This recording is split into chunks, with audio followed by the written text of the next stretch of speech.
네, 오늘은 하박국서 강의 5번째 시간으로서 마지막 하박국 3장 전체 말씀을 살펴보는 시간이 되겠습니다.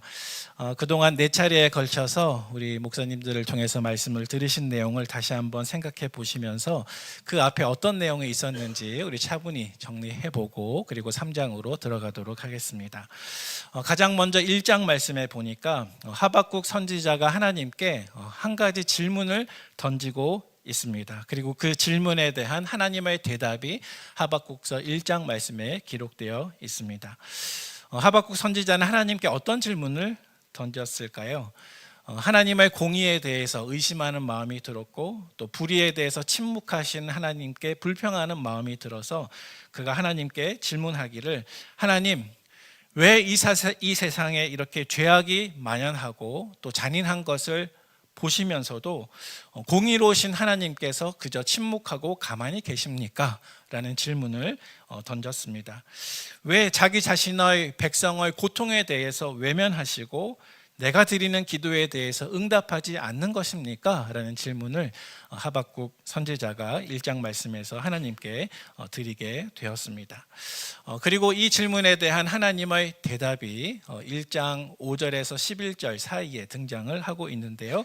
그 내용을 요약해 보면 하나님께서는 이미 갈대아 사람을 일으켜서 이 세상의 불의를 심판하실 준비를 하고 계신다라는 사실이었습니다. 다시 말해서 하박국 선지자는 패망에 가고 있는 남유다 백성들과 또 사회의 여러 가지 죄악의 문제를 바라보면서 왜 하나님 가만히 계십니까? 이렇게 원망하는 질문을 던졌지만 하나님의 대답은 내가 이미 갈대아 사람을 준비해서 남유다의 악을 심판할 준비를 하고 있다라고 대답을 하신 것이죠. 자, 그런데 여기서 하박국은 질문을 멈추지 않았습니다. 그리고 그가 이제 두 번째로 하나님과 대화를 나누게 되었습니다. 두 번째 대화의 내용은 이런 것이었습니다. 하나님은 나의 하나님이십니다. 하나님은 영원하신 하나님이십니다. 또 하나님은 거룩하신 하나님이십니다. 그리고 나서 하박국 선지자는 방금 그가 들은 대답대로 하나님께서 바벨론을 갈대아 사람을 도구로 남유다를 심판하신다는 그 사실을 다시 한번 상기하면서 이렇게 물었습니다. 하지만 하나님께서는 거룩하신데 어떻게 갈대아 사람들을 사용해서 남유다 사람들을 심판하실 수 있나요? 악을 참아 보지 못하시는 하나님께서 어떻게 남유다 사람들보다 훨씬 더 악하고 죄가 많은 그 갈대아 사람들을 도구로 사용해서 하나님이 선택하신 백성들을 심판할 수 있나요? 그것이 정당한가요? 이렇게 하박국은 두 번째 질문을 던지게 되었습니다. 그리고 이 두 번째 질문에 대한 대답이 하박국서 2장 전체에 등장하고 있습니다. 그리고 그 기록된 대답의 가장 첫 번째 부분은 무엇이냐면 2장 2절 말씀에서 하나님께서 하박국에게 내가 너에게 주는 이 모든 말을 책에 기록하라 이렇게 말씀을 하셨고요.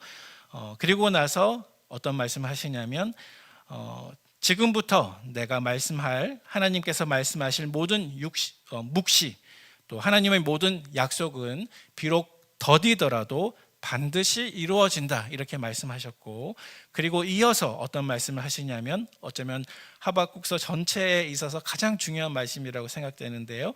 2장 4절 하반절에서 이렇게 말씀하고 있습니다. 2장 4절 하반절인데요. 혹시 눈으로 성경을 보시면 저를 따라서 한번 읽어보도록 하겠습니다. 의인은 그의 믿음으로 말미암아 살리라. 네, 붙여서요. 의인은 그의 믿음으로 말미암아 살리라. 아멘. 네, 감사합니다. 네, 하나님께서는 하박국의 두 번째 질문에 대답하시면서 내가 너에게 이야기한 모든 것은 비록 더디더라도 반드시 이루어진다라고 말씀하신 이후에 이렇게 말씀하셨습니다. 오직 의인은 그의 믿음으로 말미암아 살리라. 자, 이것이 무슨 뜻이냐 하면요. 비록 선택된 백성 유다가 그들보다 더 사악한 바벨론에 의해서 심판받겠지만 그렇다고 해서 남유다가 완전히 멸절되는 것이 아니라 모든 사람이 다 멸망되는 것이 아니라 그 중에서 오직 의인은 믿음으로 말미암아 살리라라고 약속하고 계신다는 사실입니다.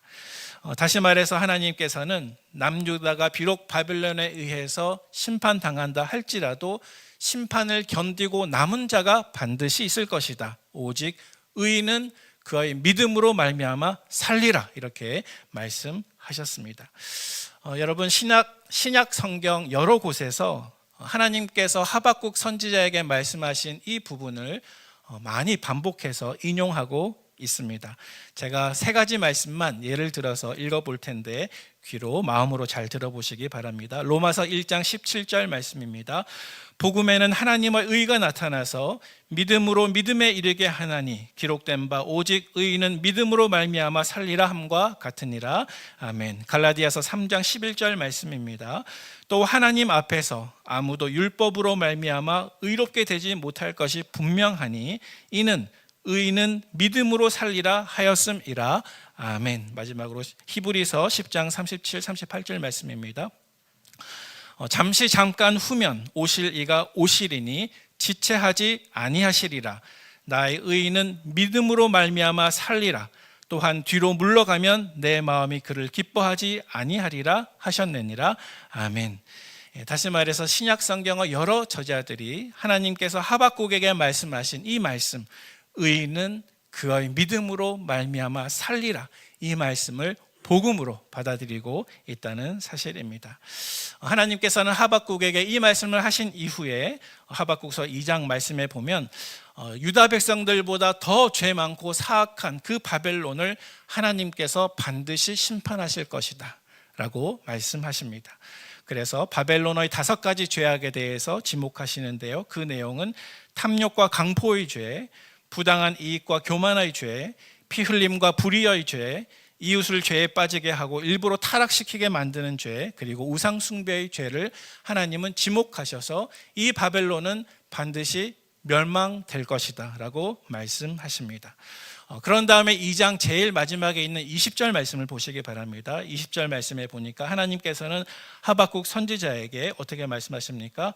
오직 여호와는 그 성전에 계시니 온 땅은 그 앞에 잠잠할지니라. 아멘. 네, 하나님께서는 하박국 선지자에게 모든 대답을 마치신 이후에 오직 여호와는 그 성전에 계시니 온 땅은 그 앞에 잠잠할지어다 라고 말씀하십니다.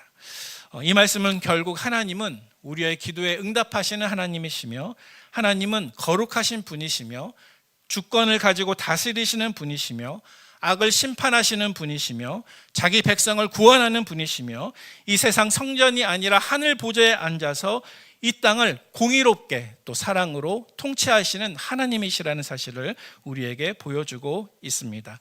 따라서 그 어떠한 경우에도 하나님은 우리의 예배와 경배를 받으시기에 합당하신 하나님이신 줄로 믿으시기를 바랍니다. 온 땅은 그 앞에 잠잠할지어다.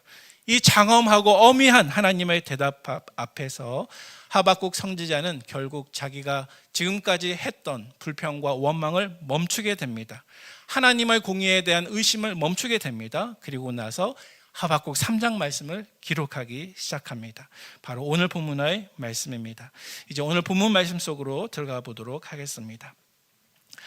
사실 하박국서 3장 전체의 내용은요, 앞에서 우리가 인용했던 하박국 2장 4절 말씀, 의인은 그 믿음으로 말미암아 살리라 하신 이 말씀을 보다 넓게 확장해서 우리에게 설명해 주는 말씀이라고 우리가 이해할 수가 있습니다. 그런데 이 하박국 3장의 내용은 기도입니다. 왜냐하면 1절 말씀 속에서 하박국 자신이 이것은 기도다 이렇게 우리에게 가르쳐주고 있기 때문입니다. 그런데 또 오늘 하박국 3장 제일 마지막 우리 19절 말씀에 보니까 이 기도는 또한 노래이며, 이 노래는 지휘하는 사람을 위하여 내 수금에 맞춘 것이니라 라고 하박국이 설명을 하고 있잖아요. 따라서 이 하박국서 3장 말씀은 한편으로는 기도이고 또 한편으로는 노래라는 사실을 알 수가 있습니다. 우리가 시편을 읽을 때 시편의 내용들을 살펴보면 한편으로는 이 시편의 내용이 기도와 같고, 또 한편으로는 찬송과 같지 않습니까? 그래서 이 시편의 내용과 같이 또 형식과 같이 하박국 선지자는 자신의 기도를 노래로 만들어서 이제 하박국 3장 말씀 속에서 기록하고 있습니다. 하박국 3장 말씀을 살펴보려고 합니다. 하박국 3장 말씀은 구조적으로 크게 세 부분으로 나눌 수가 있습니다. 서론, 본론, 결론인데요. 서론은 1절과 2절까지에 해당이 되고, 본론은 3절에서 15절까지에 해당이 되고, 그리고 결론은 16절에서 18절까지에 해당이 됩니다. 우리가 순서대로 살펴보고자 합니다. 먼저 1절과 2절은 하박국 3장 말씀 속에서 전체의 서론에 해당되는 부분으로서 하박국의 기도에 관한 부분입니다. 우리 2절 말씀을 우리 같이 한번 다시 봉독해 보도록 하겠습니다. 2절 말씀입니다. 여호와여, 내가 주께 대한 소문을 듣고 놀랐나이다. 여호와여, 주는 주의 일을 이 수년 내에 부응하게 하옵소서. 이 수년 내에 나타내시옵소서. 진노 중에서라도 긍휼을 입지 마옵소서. 아멘. 네, 하박국 3장 1절과 2절 말씀은 하박국 선지자가 자기가 앞에서 하나님께 던졌던 두 가지 질문에 대한 두 가지 답변을 다 들은 이후에 이제 하나님께서 장차 이 세상의 악에 대해서 심판하실 것이고, 또 하지만 그럼에도 불구하고 의인은 오직 믿음으로 말미암아 살리라 하신 이 말씀을 다 이해한 후에 이제 그 자신의 신앙 고백으로 하나님께 드린 기도의 내용입니다. 그래서 하박국 1장과 2장까지 하박국의 신앙적인 태도는요, 원망과 불평이었습니다. 하지만 이제 그 원망과 불평이 하박국 3장에 오게 되면 원망과 불평이 아니라 기도와 찬송으로 바뀌었다는 것을 우리가 알 수가 있습니다. 우리도 때로는 우리의 환경과 상황에 따라서 하나님께 원망과 불평으로 나갈 때가 있습니다. 하지만 이 하박국 선지자처럼 우리가 던지는 질문에 대한 하나님의 대답을 깨닫고 알게 되면 그 이후에 우리의 원망과 불평은 마땅히 기도와 찬송으로 바뀌게 될 줄로 믿으시기를 바랍니다. 네, 하박국 2장 마지막 20절 말씀에 보니까 아주 중요한 한 가지 단어가 있는데요. 바로 성전이라는 단어가 등장하고 있습니다. 하박국 2장과 3장의 그 중간 역할을 하는 2장 제일 마지막 20절에 보니까 오직 여호와는 그 성전에 계시니 온 땅은 그 앞에 잠잠할지니라 라고 하여서 성전이라는 단어가 여기에 등장을 하고 있습니다. 여기서 성전이라는 단어가 중요한 이유가 있습니다. 왜냐하면 우리가 알고 있는 것처럼 솔로몬 왕이 성전을 짓고 나서 성전을 봉헌하고 하나님께 어떻게 기도했습니까? 그는 이렇게 기도했습니다. 만약 주님의 백성이 범죄한 후에 적국에게 패배하고 자신의 잘못을 깨닫고 돌이켜 이 성전에서 주께 기도하면 하나님께서는 그 기도를 들으시고 죄를 용서해 주시고 하나님의 백성을 하나님이 주신 그 땅으로 다시 돌아오게 해 주십시오 라고 솔로몬 왕은 성전을 봉헌하고 나서 그렇게 기도했습니다. 그런데 우연하게도 하박국 2장 20절 제일 마지막 말씀에 성전이라는 단어가 있고 바로 이어서 3장 1절 말씀 속에서 하박국이 기도를 하고 있는데요. 이 하박국의 기도는 하나님의 백성을 위한 중보 기도였습니다. 지금 이 기도의 시점에서 하박국 선지자는 하나님께서 결코 이 세상의 죄와 불의에 대해서 침묵하시는 분이 아니시구나, 하나님이 이 세상에 대해서 무관심하거나 방관하시는 것이 아니시구나 하는 것을 하나님의 직접적인 응답을 통해서 알게 되었습니다. 그리고 하나님께서는 이미 1장과 2장 말씀에서 약속하신 것처럼 두 가지 큰 일을 행하실 것인데, 하나는 범죄한 남유다를 바벨론을 통해서 심판하실 것이고, 또 하나는 하나님의 심판의 도구가 되는 그 바벨론 역시 하나님께서 그 죄와 악을로 인해서 장차 심판하신다, 그렇게 말씀하고 있습니다. 그래서 이 하박국 선지자는 이 모든 일을 마음에 두고 하나님께 기도하는 것입니다. 3장 2절 말씀에 보니까 여호와여, 내가 주께 대한 소문을 듣고 놀랐나이다. 여호와여, 주는 주의 일을 이 수년 내에 부응하게 하옵소서. 이 수년 내에 나타내시옵소서. 진노 중에서라도 긍휼을 잊지 마옵소서. 하박국 선지자는 이렇게 기도하고 있습니다. 이 기도의 내용을 살펴보면 먼저는 내가 주께 대한 소문을 듣고 놀랐나이다 라고 말씀하지 않았습니까? 하박국 선지자는 가장 먼저 고백합니다. 자기의 두 가지 질문에 대한 두 가지 하나님의 대답을 듣고 나서 주님, 내가 놀랐습니다. 내가 놀랐습니다. 이렇게 고백을 하는 것인데요. 사실은 이 말씀은 주님, 제가 조금 놀랐습니다. 이런 정도가 아니고요. 주님, 저는 몹시 두렵습니다. 하나님의 음성을 듣고 나니 저는 몹시 두렵습니다. 두려움을 경험하고 두려움에 휩싸였습니다 라고 고백하는 것입니다. 하박국 선지자는 지금 두려운 마음으로 하나님께 기도하고 있습니다. 처음에 그는 하나님께 기도하기를, 하나님, 내가 부르짖어도 왜 주님께서는 듣지 않으십니까? 도대체 어느 때까지입니까? 이 땅이 이렇게 강포하고 악이 득세해도 주께서는 왜 구원해 주시지 않으십니까? 이것이 바로 하박국의 첫 번째 기도였지 않았습니까? 하지만 이러한 하박국의 기도에 대해서, 질문에 대해서 하나님께서 1장 5절 말씀 속에서 말씀하시기를, 여호와께서 이르시되 너희는 여러 나라를 보고 또 보고 놀라고 또 놀랄지어다. 놀라고 또 놀랄지어다. 내가 너희의 생전에 한 가지 일을 행할 것이라 누가 너에게 말할지라도 너희가 믿지 아니하리라. 이렇게 하나님의 응답은 놀랍고 놀라운 응답으로 하박국에게 주어지게 되었습니다. 그래서 마치 이 1장 5절 말씀을 그대로 반영하듯이 하박국 선지자는 3장 2절 말씀 속에서 내가 주께 대한 소문을 듣고 놀랐나이다 이렇게 먼저 고백을 합니다.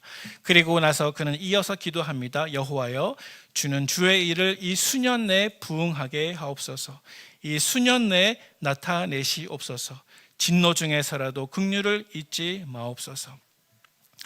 특별히 이 하반절 말씀에 해당되는 진노 중에서라도 긍휼을 잊지 마옵소서, 바로 이 부분이 하박국 선지자의 중보 기도의 부분입니다. 여러분, 하박국은 선지자였습니다. 그리고 이스라엘 가운데 선지자는 특별히 이스라엘 백성들을 위해서 하나님께 중보 역할을 맡은 그러한 사람들이었습니다. 다시 말하면 선지자는 백성들을 위해서 기도하는 사람이었습니다. 여러분, 성경에서 이런 중보자의 역할을 제일 처음으로 감당했던 사람이 있는데요, 바로 아브라함입니다. 아브라함은 창세기 20장 7절 말씀에 보면 선지자라고 기록하고 있습니다. 그가 자기 아내를 데려갔던 그랄 왕 아비멜렉을 위해서 기도했을 때 아비멜렉과 그에게 속한 사람들이 다 살게 되었고, 또 그 아내와 여종들의 닫혔던 태유문이 다시 열리게 되었습니다. 중보자의 역할을 했기 때문입니다. 자, 그리고 성경에 아브라함 다음으로 중보자의 역할을 했던 사람이 있습니다. 바로 선지자 모세였습니다. 모세 역시 광야에서 이스라엘 백성들이 황금 송아지를 만들어서 우상을 섬겼을 때 자기의 생명을 내어놓고 간절히 기도해서 하나님의 백성의 생명을 구하는 그런 중보자의 역할을 감당했습니다. 우리가 그 예를 일일이 다 살펴볼 수는 없지만 선지자 이사야도 그랬고 선지자 예레미야도 그런 역할을 감당했습니다. 그런데 오늘 본문에 보니까 선지자 하박국도 오늘 본문에서 자기 백성을 위해서 기도하고 있습니다. 2절 말씀 하반절에 여호와께서 진노 중에서라도 하나님의 백성에 대한 긍휼을 잊지 말아 주옵소서라고 그는 간절하게 기도했습니다.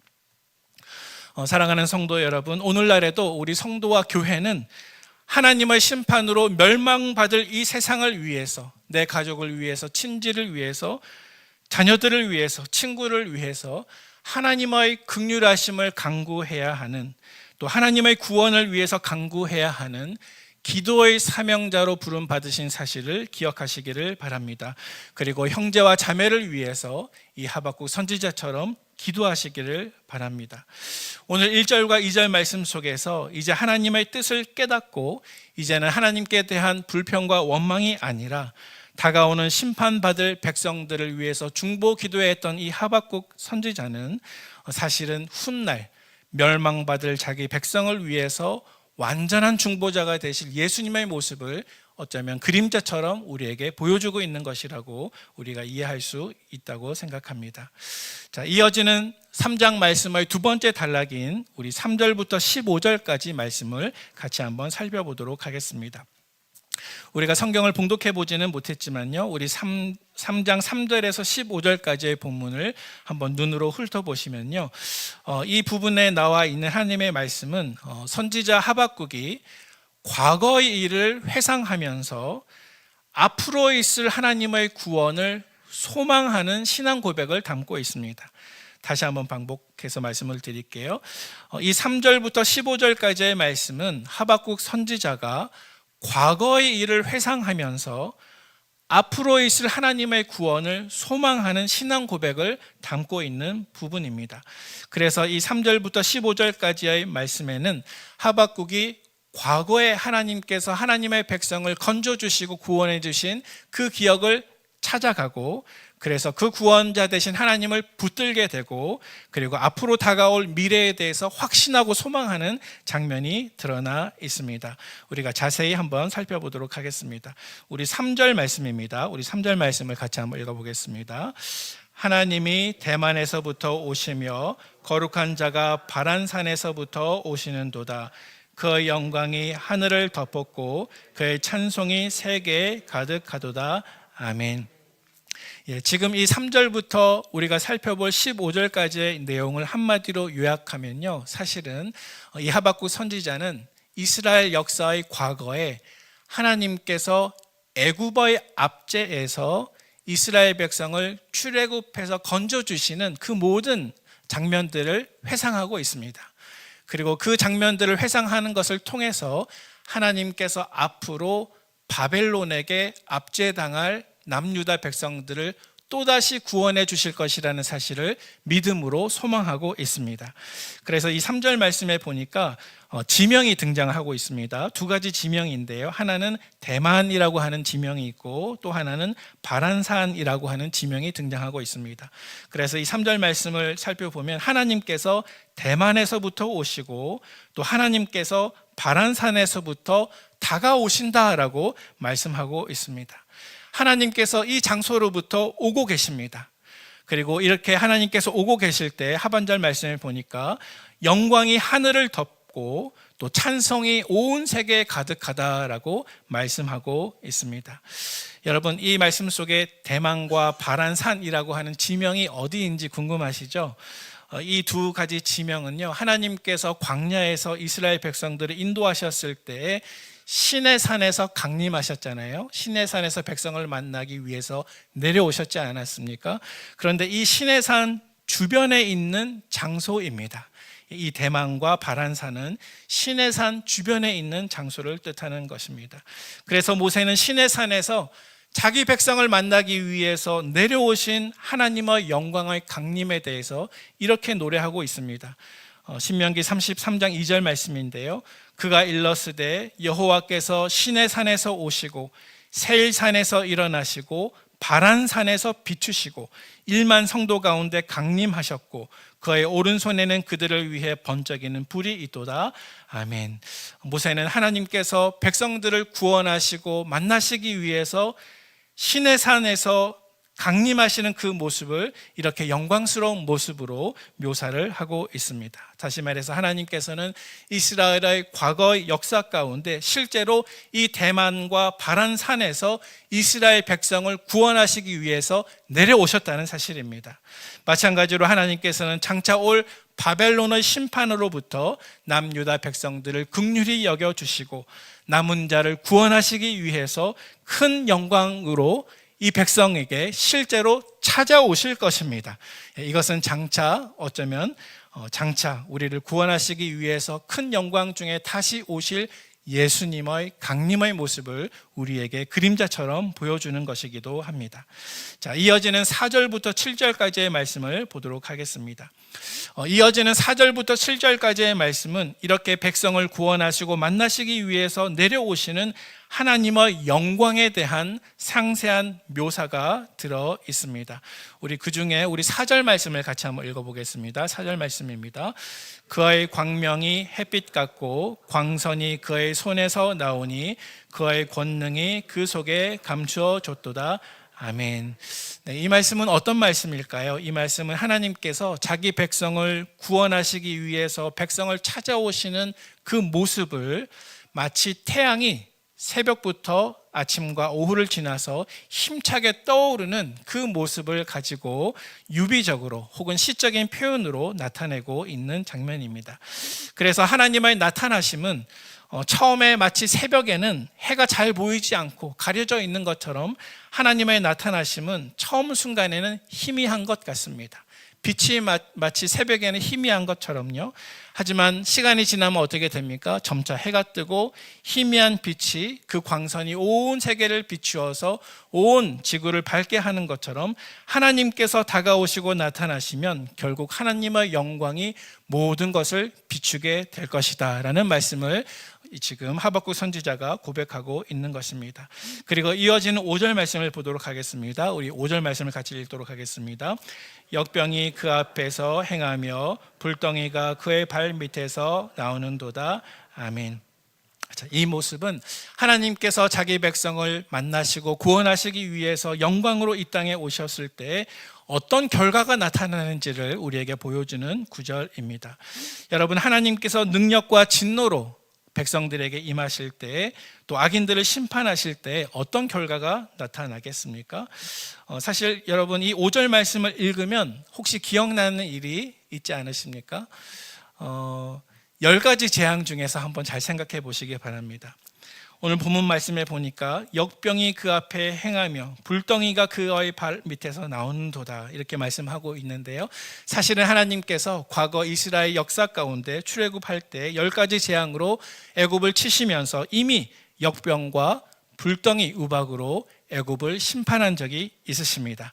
그래서 하나님께서는 이러한 영광으로 장차 올 악인 바벨론도 심판하시고 하나님의 백성을 건지신다라는 고백을 하박국 선지자가 하고 있는 것입니다.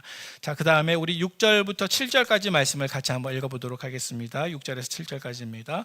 그가 서신즉 땅이 진동하며 그가 보신즉 여러 나라가 전율하며 영원한 산이 무너지며 무궁한 작은 산이 엎드러지나니 그의 행하심이 예로부터 그러하시도다.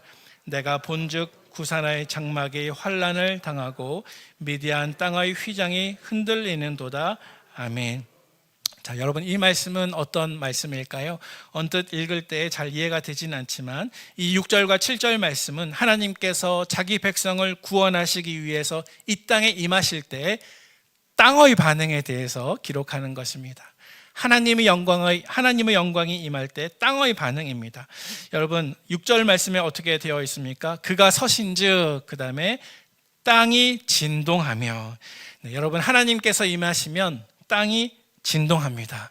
또 그 다음에는 어떻게 됩니까? 여러 나라는 전율합니다. 영원한 산들은 어떻게 됩니까? 무너지고 엎드러집니다. 또 7절 말씀에 보니까 구사나의 장막과 미디안 땅의 휘장이라고 하는 그러한 이름이 등장을 하고 있습니다. 여러분, 이 구산과 미디안이라고 하는 지명에 대해서 우리가 이해해야 될 텐데요. 이 구산과 미디안이라고 하는 지명은 하나님의 임재를 이미 경험한 이방 민족을 뜻하는 것입니다. 이 구산과 미디안은 출애굽 시대에 하나님께서 홍해를 육지처럼 갈라셨을 때 홍해의 이쪽과 저쪽, 홍해의 양쪽 편에 있는 지역을 뜻하는 것입니다. 하나님께서 백성들을 구원하시고자 임하셔서 홍해를 가르셨을 때, 하나님의 임재가 보여졌을 때 홍해 이쪽과 저쪽에 있는 모든 이방인 민족은 하나님의 구원을 보았습니다. 그리고 그들은 두려워 떨었습니다. 따라서 구산의 장막이 떨었고 미디안의 장막이 흔들렸다는 사실입니다. 자, 그 다음에 우리 8절부터 15절까지의 말씀을 살펴보도록 하겠습니다. 우리 8절부터 15절까지의 말씀은 하나님께서 자기 백성을 구원하시기 위해서 이 땅에 임재하시는데, 그렇게 임재하신 이후에 어떻게 일하시는지를 우리에게 보여주고 있는 구절들입니다. 이 8절에서 15절까지의 구절은 다시 두 부분으로 나눌 수가 있습니다. 먼저 11절까지의 본문에는 하나님께서 자연 속에서 하나님의 백성을 구원하시기 위해서 어떻게 일하시는지를 보여주고 있고요. 그리고 12절에서 15절까지는 하나님께서 나라와 민족들 안에서 자기 백성을 구하기 위해서 어떻게 일하는지를 보여주고 있습니다. 조금 설명이 복잡해 보이지만 우리 차분하게 한 가지씩 살펴보도록 하겠습니다. 먼저 하나님께서 이 땅에 임하셔서 자연 속에서 자기 백성을 구원하시기 위해서 어떻게 일하시는지 8절부터 11절까지의 본문입니다. 그런데 우리가 본문이 길기 때문에 우리가 다 읽지는 않겠습니다. 그런데 눈으로 우리 성경을 한번 보시길 바랍니다. 눈으로 8절부터 11절까지의 말씀에 보시면 하나님께서는 하나님이 지으신 자연을 사용하셔서 하나님의 구원 계획을 이루신다는 사실을 우리가 볼 수가 있습니다. 우리 이 구절들 중에서 두 구절만 같이 한번 읽어볼게요. 우리 먼저 8절과 11절 말씀인데 우리 먼저 8절 말씀을 같이 한번 읽어보겠습니다. 8절 말씀입니다. 여호와여 주께서 말을 타시며 구원의 병거를 모시오니 강들을 분이 여기심이니까 강들을 노여워하심이니까 바다를 향하여 성내심이니까 아멘. 예, 거기까지 보겠습니다. 이 8절 말씀에 보니까 언뜻 잘 이해는 되지 않지만 강들이라고 하는 단어가 계속 등장하고요. 또 바다라고 하는 단어가 등장하고 있습니다. 한마디로 자연에 대한 어떤 단어가 등장을 하고 있습니다. 여러분, 주께서 말을 타시며 구원의 병거를 모시오니 강들을 분이 여기심이니까 강들을 노여하심이니까 바다를 향하여 성내심이니까 여러분 이 말씀이 무슨 뜻일까요? 사실 이 말씀은 과거에 하나님께서 이스라엘 백성들을 출애굽하시고 구원하시기 위해서 나일강을 변하여 피가 되게 하시고 홍해 바다를 갈라 육지가 되게 하시며 요단강을 멈추어서 백성들을 건너가게 하신 그 일을 상기하면서 하박국 선지자가 이야기하고 있는 것입니다. 여러분, 하나님께서 지으신 자연계 안에서 이런 기적들을 행하신 이유가 무엇일까요? 강들에 대해서 하나님께서 화를 내셨기 때문입니까? 바다에 대해서 하나님께서 노여워하셨기 때문입니까? 아닙니다. 이것은 강들에 대해서 바다에 대해서 화를 내시거나 노여워하신 이유가 아니라 자기 백성을 애굽에서 구원하시기 위해서 자연 세계를 하나님의 뜻대로 사용하시기 위하여 하나님께서 그렇게 하시는 것입니다. 그리하여서 어쩌면 저 멀리 애굽의 군사들이 말을 타고 병거를 몰고 이스라엘 백성들을 끝까지 추격했지만 오히려 이 8절 말씀에 보니까 오히려 하나님께서 말을 타시고 구원의 병거를 모셔서 자기 백성을 건지시고 구원해 주셨다는 사실입니다. 우리 11절 말씀 같이 한번 읽어보겠습니다. 11절 말씀입니다. 날아가는 주의 화살의 빛과 번쩍이는 주의 창의 광채로 말미암아 해와 달이 그 처소에 멈추었나이다. 아멘. 여러분, 특별히 하반절 말씀에 해와 달이 그 처소에 멈추었나이다.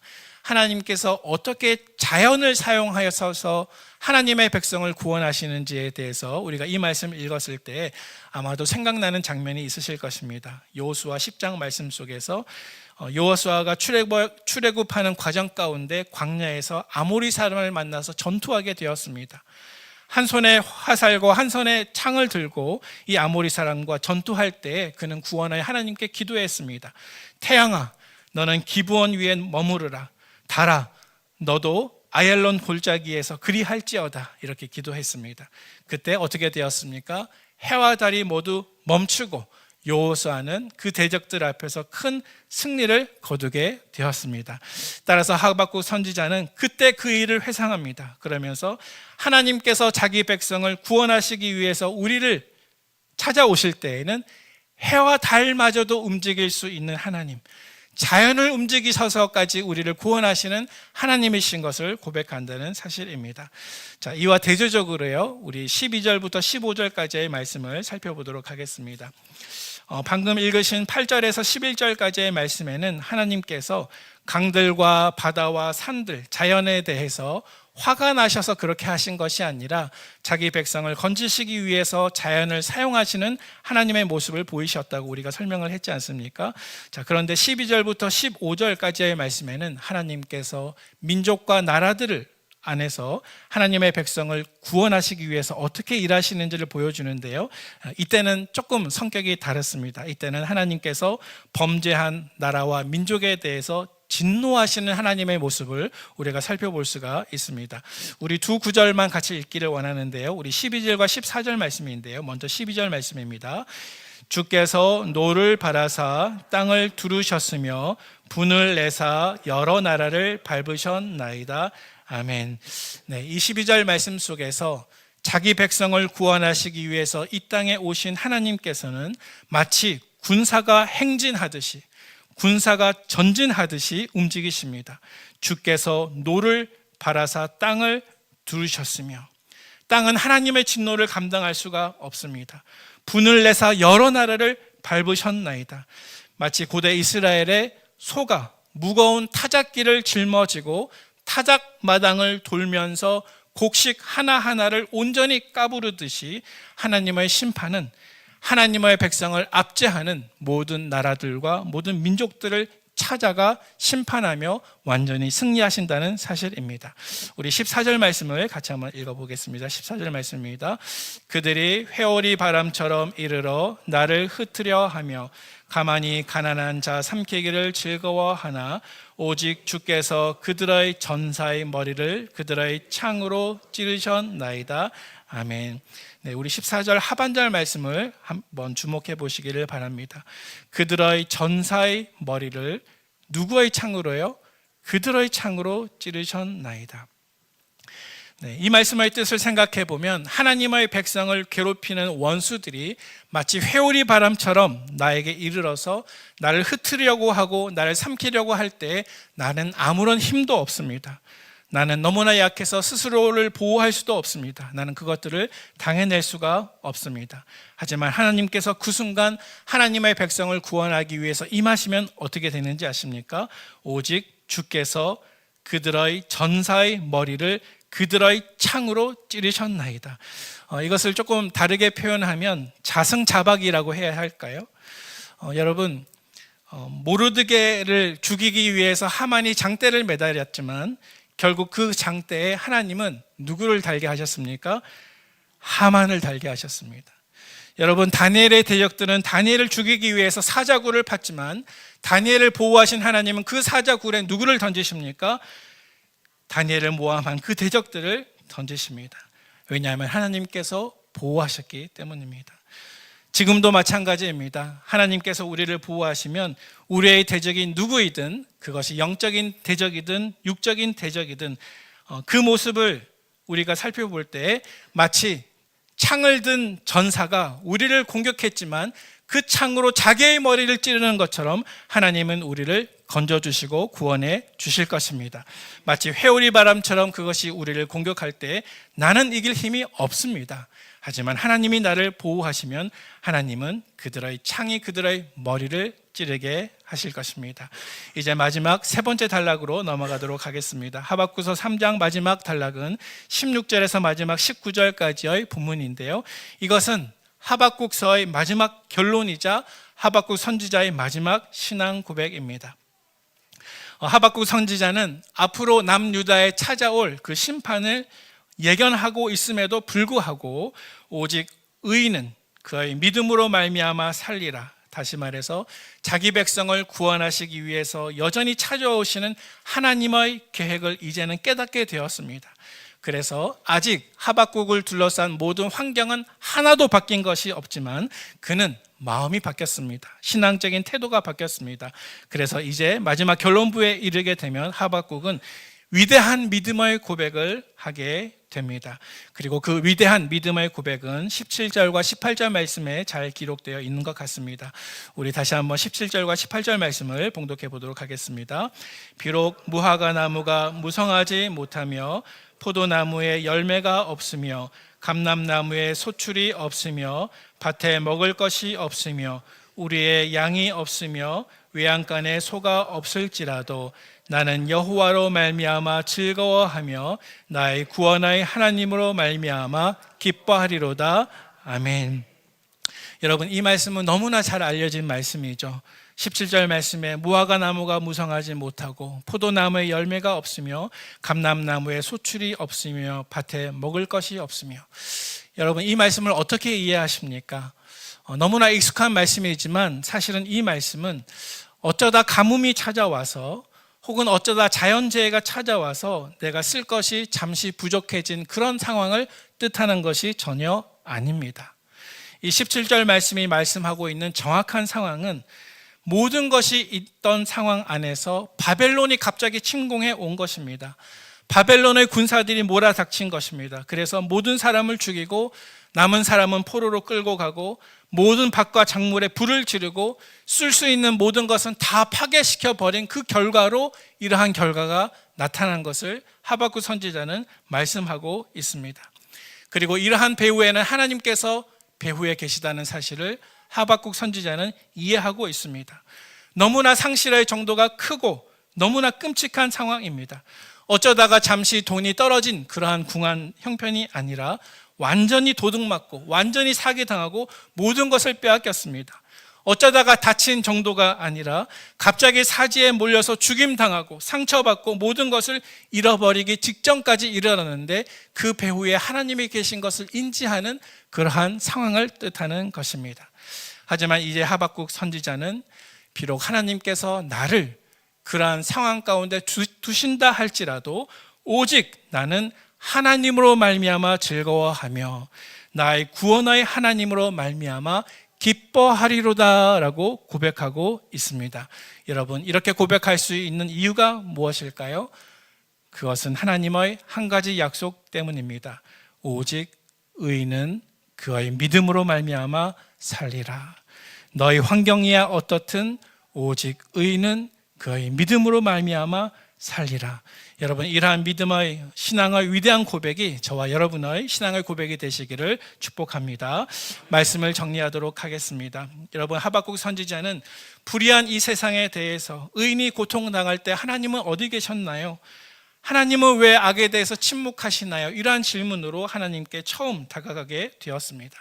하지만 이 하박국 선지자는 자기의 질문에 대답하시는 하나님의 음성을 들었고 이제는 변화되었습니다.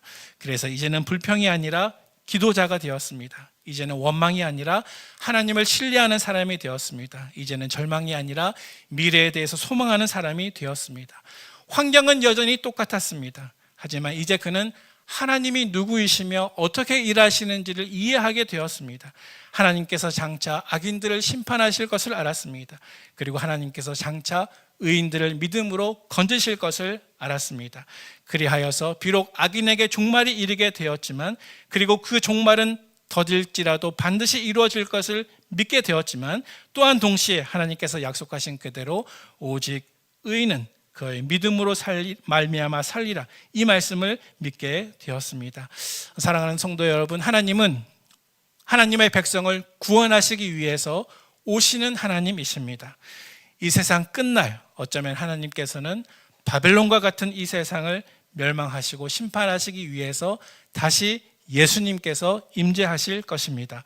마지막 끝날 하나님께서 이 바벨론과 같은 세상을 멸하시는 것은 어쩌면 죄에 대한 완전한 심판이지만 또한 동시에 그것은 하나님의 백성을 구원하고자 하는 구원의 은혜인 줄로 믿으시기를 바랍니다. 오직 믿음으로 의롭게 된 사람, 믿음으로 인정받은 사람, 하나님의 은혜로 예수님을 통해 영원한 생명을 선물로 받은 그 사람은 믿음으로 영원토록 승리할 줄로 믿으시기를 바랍니다.